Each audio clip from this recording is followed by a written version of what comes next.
नमस्कार, मैं हूं कुमार गजेंद्र। जनपद ऑन द स्पॉट में आपका स्वागत है। आज जो सबसे बड़ी खबर है, चर्चा ये है कि बेंगलुरु में जिस तरीके से गठबंधन महागठबंधन की बैठक हुई, उससे साफ है कि चौकीदार को महाचोरों द्वारा घेरने की तैयारी की जा रही है। चोर भी एक से बड़ा एक, जिन पर इतने बड़े बड़े दाग हैं, जो कभी एक दूसरे के खिलाफ आग उगलने से बाज नहीं आते थे, हर मंच पे जो एक दूसरे के दुर्विरोधी थे, आज वो केवल नरेंद्र मोदी को हराने की राजनीति के चलते एक मंच पर है। ये एक मंच बहुत ज़्यादा दिनों तक चलने वाला नहीं है, क्योंकि सभी महाचोरों की, सभी महाठगों का अपनी अपनी एक नीति है, अपना अपना एक निशाना है, सबका एक टारगेट है। हर महाचोर अपना टारगेट अचीव करना चाहता है। ऐसे में संशय है कि फिर महागठबंधन कैसे हो पाएगा। बहुत बड़ा सवाल है कि आखिर ये महागठबंधन होगा तो कैसे होगा, और अगर हो भी गया तो ये आगे चलेगा कैसे। क्योंकि ये जो महाचोर थे, कुछ समय पहले तक राजनीति के मैदान में एक दूसरे के दुर्विरोधी थे और एक दूसरे पर जितनी नीचता से हो सकता था कीचड़ उछाल रहे थे। अगर ऐसा था तो ये कीचड़ उछालते हुए लोग आज एक मंच पर कैसे आ गए, और अगर आ गए हैं तो क्योंकि राजनीति में सभी की आकांक्षाएं होती हैं, और वो भी इस कदर ज़्यादा होती हैं आकांक्षाएं कि कब कौन किसका दुश्मन बन जाएगा और कब कौन किसका दोस्त बन जाएगा, इस बात का अंदाजा कोई भी राजनीति का पंडित नहीं लगा सकता है। ये सारा मामला एक पार्टी को घेरने के लिए 2024 के लिए 26 दल इकट्ठे हुए। इन 26 दलों ने जिस कदर एक पार्टी बनाई, एक गठबंधन बनाया, ये वो लोग हैं जो कभी ना कभी एक दूसरे के साथ थे, और क्योंकि चोरी कर रहे थे और महाठग थे, चोर थे, तो इसी चोरी के चलते हिस्से बंटवारी को लेके ये एक दूसरे से अलग हुए। इनमें से बहुत सारे ऐसे हैं जिनको रोज रोज पाला बदलने की आदत है। कभी वो इधर होते हैं, कभी वो उधर होते हैं। कभी मोदी के साथ गलवैयां डाल रहे थे, पैर छू के आशीर्वाद ले रहे थे, उद्धव ठाकरे जैसे लोग, आज वो मोदी को सबसे बड़ा चोर बताने से बाज नहीं आ रहे हैं। कभी वो मोदी को भगवान समझा करते थे, आज वो मोदी को चोर कहते हैं। तो ये जो चोर और चौकीदार की लड़ाई है, इसने ऐसा रूप ले लिया है। ये अब गठबंधन के बाद जिस तरीके से बैठक हुई है आज बेंगलुरु के अंदर, उससे ये लड़ाई चोर और चौकीदार के बीच आ गई है। और चोर कौन है? एक भारत है और एक इंडिया है। यानी कि एनडीए अपने आप को भारत कहता है, और जो इन्होंने आज दल बनाया है राहुल गांधी की सलाह पर, देखिए उस राहुल गांधी की सलाह पर ये दल बना रहे हैं जो राहुल गांधी अपनी ही पार्टी को पूरी देश में डुबोने पे लगे हुए हैं, जिनके कारण अपनी ही पार्टी आज बिखर गई है, जिनकी नीति के कारण पंजाब में उनकी सरकार चली गई, जिनकी नीति के कारण राजस्थान डूबने वाला है, जिनकी नीति के कारण मध्य प्रदेश में बनी बनाई सरकार गिरा दी गई। तो आखिर वो राहुल गांधी आज इस महामूर्ख, महागठबंधन, महाचोर, महाठगों के संगठन में आज सलाह देके एक गठबंधन का नाम तय कर रहे हैं। राहुल गांधी ने जो नाम सजेस्ट किया है और जिसको फाइनल रूप दिया गया है, वो उसका जो नाम है वो है I for Indian, N for national, D for development, I for inclusive और ए फॉर अलायंस। अब इस सारे गेम के अंदर सारी बातें सही हैं, एक जो डी वाला है उसमें बहुत संशय है। ये जिस डेवलपमेंट की बात करते हैं, क्या ये अपने डेवलपमेंट की बात कर रहे हैं? क्योंकि हैं तो सभी महाचोर। तो डेवलपमेंट तो इन्हें अपना ही करना है, क्योंकि आज तक ये डेवलपमेंट अपना ही करते आए हैं, या ये डेवलपमेंट देश के करने की बात कर रहे हैं। तो मुझे नहीं लगता, क्योंकि इनमें से एक भी चोर ने देश के नाम पर कोई डेवलपमेंट की बात आज तक सोची ही नहीं है। ये हमेशा ये डी फॉर डेवलपमेंट है, ये डेवलपमेंट ये अपने और अपने परिवार के डेवलपमेंट की बात कर रहे हैं। ये महाठग किसी भी रूप में देश का डेवलपमेंट नहीं सोचते हैं। इनको देश डी फॉर देश और डी फॉर डेवलपमेंट आता ही नहीं है।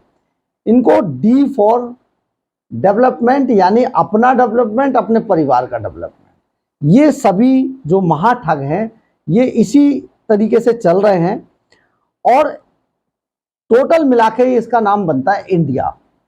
उधर एनडीए जो मोदी सत्ताधारी दल का जो गठबंधन है, वो उसमें बेशक 28 दल हैं, लेकिन वो अपने आप को भारत कहते हैं। और भारत भी ऐसा जिनका एक पिता है, जिनका एक बाप है, जिनका एक मुखिया है, यानी कि सर्वे सर्वा नरेंद्र मोदी है। उनमें किसी भी हाल में ये बात किसी दूसरे के पल्ले में नहीं है कि किसी को यह संशय हो कि नरेंद्र मोदी, इस पूरे एनडीए की जो कमान है वो नरेंद्र मोदी के हाथ है।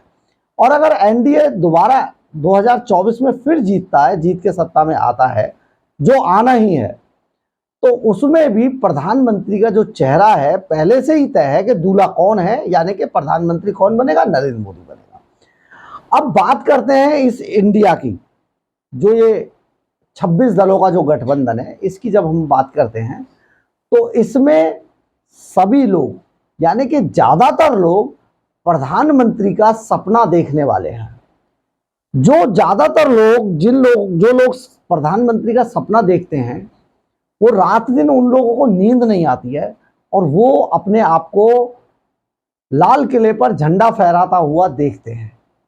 यानी कि वो मान चुके हैं कि वो ही सबसे बड़े प्रधानमंत्री पद के दावेदार हैं देश के अंदर।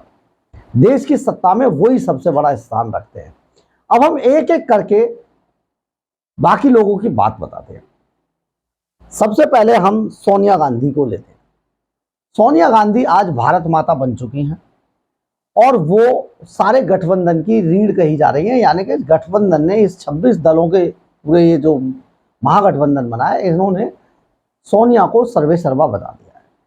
इसमें राहुल गांधी सलाहकार की भूमिका में है, और कांग्रेस जो चाहती है कि राहुल गांधी, अगर 2024 में गठबंधन जीतता है तो राहुल गांधी प्रधानमंत्री बनेंगे। लेकिन ऐसा होने वाला नहीं है, क्योंकि ना तो ये दल जीतने वाले हैं और ना राहुल गांधी प्रधानमंत्री बनने वाले हैं। अब इसमें केजरीवाल जैसे चोर को देखिए, जिस आदमी ने शीश महल के नाम पर आम आदमी बन के दिल्ली को इस कदर लूटा, इतनी बयानबाजी की कि 45 करोड़ नहीं नहीं नहीं नहीं 171 करोड़ का शीश महल खड़ा कर लिया। आम आदमी बन के आए थे, आज वो महाचोर हैं। तो ये जो केजरीवाल का महाचोर है, ये मान चुका है अपने आप को कि कल ये देश का प्रधानमंत्री होगा। इसीलिए ये पूरे देश के अंदर भागा घूम रहा है।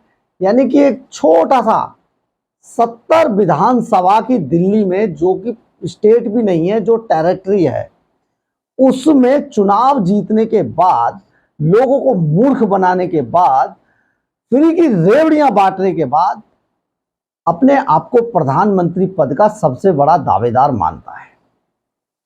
इसी बीच में हम आपको यह भी बता देते हैं, हमारा दावा है, आज ये मुफ्त की रेवड़ियां बांटना बंद कर दे। अगर केजरीवाल दिल्ली के अंदर 4 वोट जीत जाए, 4 वोट अगर जीत जाए केजरीवाल जैसा आदमी, धूर्त आदमी, दिल्ली की जनता इस आदमी को दौड़ा दौड़ा के मारेगी। हालांकि दिल्ली के अंदर अब जिस कदर जो बाढ़ में, जो मुफ्त की रेवड़ियां खाने वाले जो बाढ़ में पिस गए हैं, बह गए जिनके घर, वो सब चोर चोर चिल्ला रहे हैं जहां भी ये लोग जा रहे हैं। तो ये सारा इसका जो सारा जो कुनबा है या ये इसका जो सारा पूरा जादू है वो मुफ्त की रेवड़ियों पे टिका हुआ है। अगर ये सुप्रीम कोर्ट आज इस पे बैन लगा दे तो मैं आपको दावे के साथ कहता हूं कि कल केजरीवाल सत्ता में नहीं रहेगा, जेल में होगा। एक बात, 171 करोड़ रुपए का शीश महल, सैकड़ों करोड़ रुपए का शराब घोटाला, सैकड़ों करोड़ रुपए का हवाला का कारोबार, सत्येंद्र जैन, मनीष सिसोदिया जेल के अंदर हैं, इनके दो दो मंत्री, और जो जो दो एक बचे हुए हैं वो मटक मटक के जो है अपने आप को लगता ही नहीं कि वो किसी पद पे इस तरीके के गर्मामय पद पे होंगे। एक बात तो ये अपने आप को सबसे बड़ा प्रधानमंत्री का दावेदार मान चुके हैं, और क्योंकि ये शहीद भगत सिंह के वंशज बताते हैं अपने आप को, कट्टर ईमानदार हैं, कट्टर देशभक्त हैं, सारे सर्टिफिकेट ये केजरीवाल यूनिवर्सिटी से ही बांट देते हैं खुद ही। तो ये जो है आज प्रधानमंत्री पद के सबसे बड़े दावेदार। इसके बाद हम आते हैं नीतीश कुमार पर। नीतीश कुमार तो मान चुके हैं कि सब लोग अगला प्रधानमंत्री उन्हीं को बनाएंगे, और वो सारी कवायद जो देश में पिछले काफी लंबे समय से जो कर रहे हैं, और वो इतने बड़े पलटू हैं, आज इस पार्टी में से उनको कमजोर होता है तो दूसरी में चले जाते हैं, दूसरे से कमजोर होता है तीसरी में चले जाते हैं। जिस लालू प्रसाद यादव की पार्टी को राष्ट्रीय जनता दल को वो गाली देते हैं, फिर वो राष्ट्रीय जनता दल के साथ हो जाते हैं। इसी तरीके से जैसे केजरीवाल सोनिया गांधी, राहुल गांधी को कभी गाली दिया करता था, जिस तरीके से उनको चोर बताया कर सकता था, आज वो उन्हीं के शरण में है, वहां बैठ गए हैं। इसी तरीके से उद्धव ठाकरे कांग्रेस को गाली देती थी सावरकर के नाम पे महाराष्ट्र में, और आज वो राहुल गांधी के साथ है। और राहुल गांधी कांग्रेस को गाली देता, शिवसेना को गाली दिया करता था, उनको बताता था, और आज वो उसको पूरी तरीके से गले में हाथ डाल रहा है। इसी तरीके से टीएमसी और कांग्रेस बंगाल के अंदर लड़ रहे थे, दोनों एक दूसरे के खिलाफ बयानबाजी करते हैं, दोनों एक दूसरे के खिलाफ फाइट करते हैं, और आज वो एक मंच पर है। लालू प्रसाद यादव को कौन नहीं जानता, हजारों करोड़ के चारा घोटाले में वो जेल के अंदर आज भी भुगत रहे हैं, सब कुछ है, बाहर आ जाते हैं, चले जाते हैं, और उनका बेटा अब जॉब फॉर लैंड के केस में अंदर जाने वाला है। तो इसी तरीके से सारे दल, सब पर ज्यादातर पर भ्रष्टाचार के बड़े बड़े आरोप हैं, जो अपने आप को इस पूरे गठबंधन का अगुवा बताते हैं, जिन्होंने इस पूरे भानुमति के कुनबे को जोड़ा है, वो सभी ज्यादातर लोग उसमें दागी हैं, ज्यादातर लोग लालची हैं, और उनमें से ज्यादातर लोगों को, क्योंकि टीएमसी की मुखिया ममता बनर्जी भी अपने आप को प्रधानमंत्री के रूप में देखती हैं, रात दिन उनको भी सपने आते हैं, तो ज्यादातर लोग इसमें अपने आप को प्रधानमंत्री पद का दावेदार मान चुके हैं। सब लोग उस वक्त को याद करते हैं जब देवेगौड़ा को देश का प्रधानमंत्री अचानक बना दिया गया था। तो आज भी इन सभी लोगों को यह लगता है कि देवेगौड़ा की तरह फिर एक चमत्कार होगा और इनमें से कोई एक प्रधानमंत्री बन जाएगा। इसी तरीके से सीपीआईएम जो कांग्रेस के साथ मिलकर लड़ती है, टीएमसी उसको गाली देती है, वो भी बंगाल के अंदर साथ है। तो ये पूरा खिचड़ी जो पकी हुई है, जिसमें ना दाल का पता है ना चावल का पता है, कहां से धनिया डाला जा रहा है, कहां से पुदीना डाला जा रहा है, इसका कोई पता नहीं है। लेकिन आज ये इंडिया बनाकर एक मंच पे खड़े हो चुके हैं। अब रही बात केजरीवाल की, तो केजरीवाल कभी सोनिया गांधी को और उसके परिवार को जेल भेजने की बात करते थे, तो क्या जीतने के बाद भी ये रखेंगे टेम्परामेंट? शायद नहीं। इधर केजरीवाल ने जैसे ही अध्यादेश पे कांग्रेस उसका साथ नहीं दे रही थी, उसने तुरंत पंजाब के अंदर डिप्टी सीएम सोनी को गिरफ्तार करा दिया। कांग्रेस पैरों में गिर गई और उन्होंने तुरंत यहां पर अध्यादेश के मामले में भी समर्थन दे दिया। तो इस तरीके की जो चीजें हैं, जब ये गठबंधन, इंडिया नाम का गठबंधन मान लो जीत के आएगा भी, पहले तो जीतना नहीं है, क्योंकि ये अपने ही स्टेट्स में एक दूसरे के खिलाफ भी तो लड़ रहे हैं, पहले से भी लड़ते आए, वहां पर उम्मीदवार तय करना बड़ा मुश्किल होगा, वहां पर भी इनकी लड़ाई होगी। तो इस तरीके से होना ये है कि ये केवल एक भ्रम वाली स्थिति है और चोरों का गठबंधन चलने वाला नहीं है। क्योंकि सभी चोर हैं और सभी चोर चौधरी बनने चाहते हैं, मुखिया बनने चाहते हैं इस गठबंधन का।